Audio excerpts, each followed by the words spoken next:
কিছু আমি কষ্ট করিবই লাগিব। তার কারণে আমি বই নাথাকো। মনত রাখিবা ছাত্র ছাত্রীসকল সকলে অবহেলিত হলেও আমি আগবাঢ়ি যাব লাগিব, তাক আমি কেয়াৰ নকৰোঁ। 30 বছৰ আগত কেইজনমান মেজিষ্ট্ৰেটৰ লগত মই বহি আছোঁ।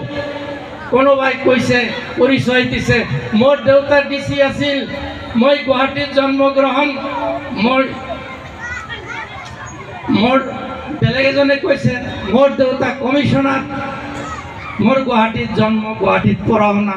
কোনোবাই কৈছে মোৰ দেউতা সেক্ৰেটাৰি, মই গুৱাহাটীত জন্মগ্ৰহণ। কোনোবাই কৈছে মোৰ দেউতা প্ৰিন্সিপাল, মোৰ গুৱাহাটীত ঘৰ, ইত্যাদি কথা।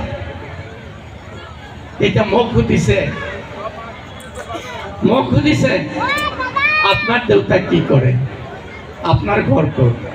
মই কৈছোঁ মোৰ ঘৰ দুৰ্গম চৰ অঞ্চলত, মই চৰ অঞ্চলৰ পৰা অহা, আৰু মোৰ দেউতা এজন খেতিয়ক মানুহ। তেতিয়া তেওঁলোকে মোক হাঁহিছে, জানেনে? তেতিয়া মই তেওঁলোকক কি কৈছিলোঁ জানে? আপোনালোকে ডিচিৰ ল'ৰা, কমিশনাৰ ল'ৰা, সেক্ৰেটাৰীৰ ল'ৰা মেজিষ্ট্ৰেট হৈছে, আৰু মই খেতিয়কৰ ল'ৰা মেজিষ্ট্ৰেট হৈছোঁ। কেনে ধিক্কাৰ আপোনালোকৰ নে মোৰ? আপোনালোকে চিন্তা কৰি চাব, তেওঁলোকৰ মুখ ম্লান পৰি গৈছে। অৱহেলিত হবা, বহু সময়ত হবা, তাৰ কাৰণে নাৰাজ নহবা, দুগুণে উৎসাহেৰে আগবাঢ়ি যাবা, আৰু নিজৰ পৰিচয় কেতিয়াও লুকাই নাৰাখিবা, আইডেণ্টিটি সাহসেৰে দিবা। জানা, এদিন 30 বছৰ আগৰ কথা, মই ডিচিৰ তাত গ'লোঁ যে পৰহি ঈদ আছে, কালি মই ঘৰত যাব লাগিব, গতিকে মোক ছুটি দিয়ক। তো ডিচি ক'লে কালিতো তোমাৰ ট্ৰেজাৰীৰ ডিউটি আছে, ঈদৰ কাৰণে সকলো কৰ্মচাৰীক দৰমহা দিব দিছে, গতিকে তুমি কালি ৰাতি যাবা। তোমাৰ ঘৰটো বেছি দূৰ নহয়, বৰপেটা টাউনত, গতিকে ইয়াৰ পৰা 2 ঘণ্টা। কালি ৰাতি যদি 8টা বজাত যোৱা, তুমি 10টা বজাত ঘৰ পাই যাবা, পৰহি ঈদ ধুনীয়াকৈ কৰিবা।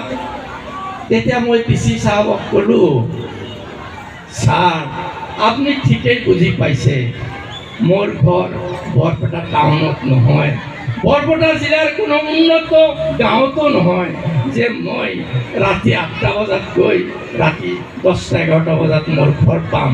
কালি যদি যাওঁ মই গৈ ঈদ নাপাম, গতিকে যদি পাৰে মোক ছুটি দিয়ক। তেতিয়া ডিচিয়ে ক'লে, মইতো বৰপেটাত এডিচি আছিলোঁ, আলোপুতা চৰ আছে নহয়। মই ক'লোঁ আলোপতি বুলি কয়, আলোপুতা ভালকৈ ক'বও নোৱাৰে, যেই নহওক।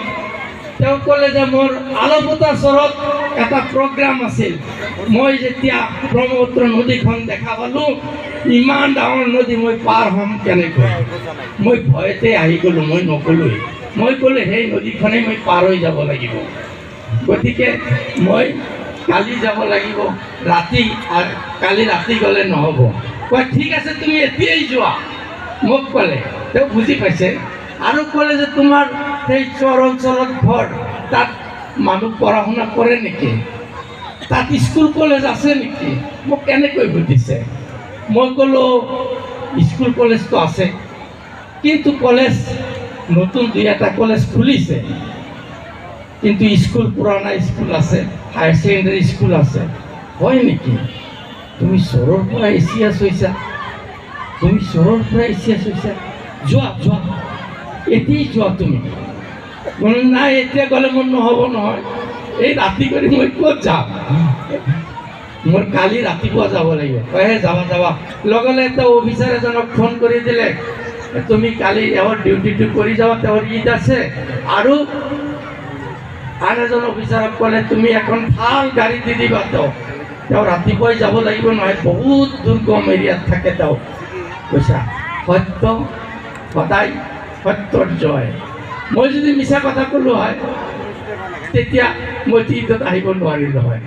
গতিকে নিজৰ আইডেণ্টিটি কেতিয়াও লুকাই নাৰাখিবা, আৰু সাহসেৰে আগবাঢ়ি যাবা। বুজি পাইছা?